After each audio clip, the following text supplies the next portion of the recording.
Sometimes our opponents play completely correct moves against our unsound opening theory. Sometimes they're using machines. Sometimes it's very hard to tell which. At any rate, when you trash their Sicilian studies and you create a situation where b4 is in their own way, they play the correct moves anyway, you need to be prepared for at least an even game. And in some cases, you're not even going to get an even game. So this is one of those cases against somebody rated 2106. We'll start our engine. The person did a good job, or whatever they were using did. So this is standard. You notice black has an advantage according to the computer. Now they're recommending knight to f6, and guess what? He plays knight to f6.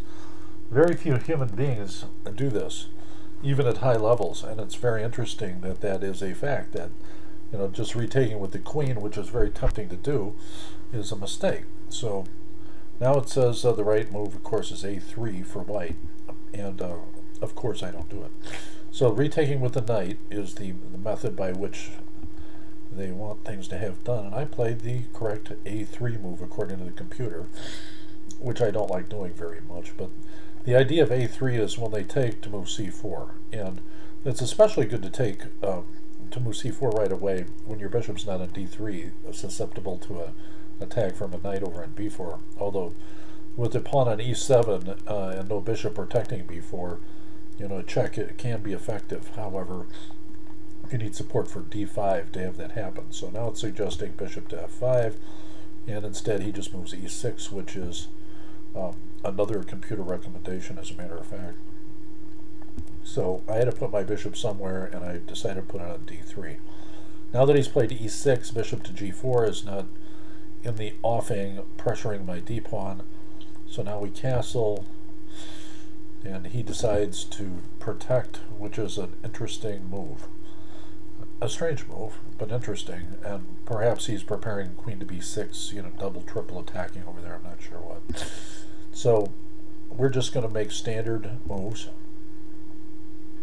back and forth, and it's an even game in each case.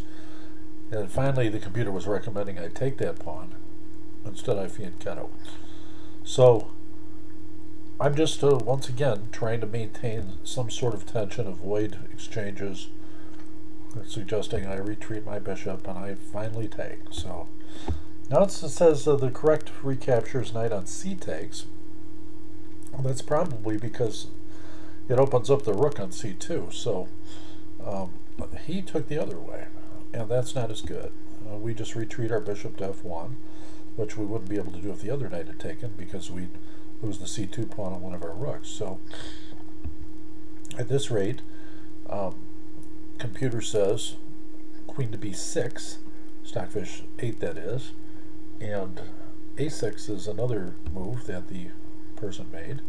And lo and behold, if you look at the analysis, white is just barely up here after queen to b6, but after a6 he's drastically down. And why is that? So we're going to see. Okay, the first move is c3. Shockingly, I found it. Okay, so c3 prepares a little pawn storm. That knight's got nowhere to go now. It's going to go back to d5. We're going to push again, and then we're going to have support for d5. So here's what happens. For some reason, he wants to go to f4, which is the wrong retreat. So simply f6 is the correct retreat, if for no other reason to protect the g7 pawn. So he goes there, and we chase. Notice the computer did not recommend this move.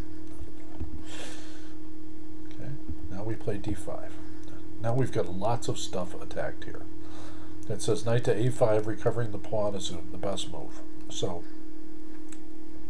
we're going to take the g7 pawn, and now the revelation of why I move g3 is that when we get the g7 pawn, you need some sort of protection of your own king after the rook chases your bishop out. So he decided to go to b4, and now he's fatally down. Well, not quite. To me, fatal is 2+. Okay, it's fatal now. So now we take, he moves, we retreat back, attacking the knight.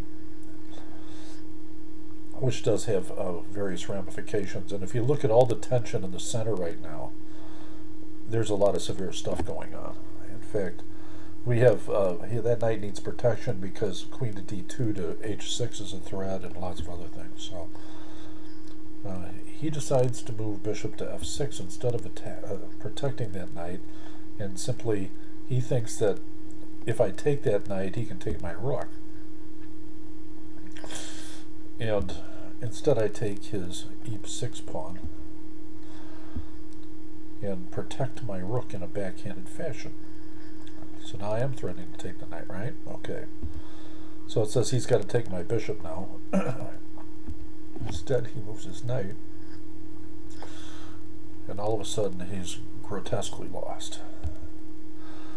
So I take that knight, and he's got some discoveries, and I have some crushing things that follow here. And this is the end of the game, pretty much. So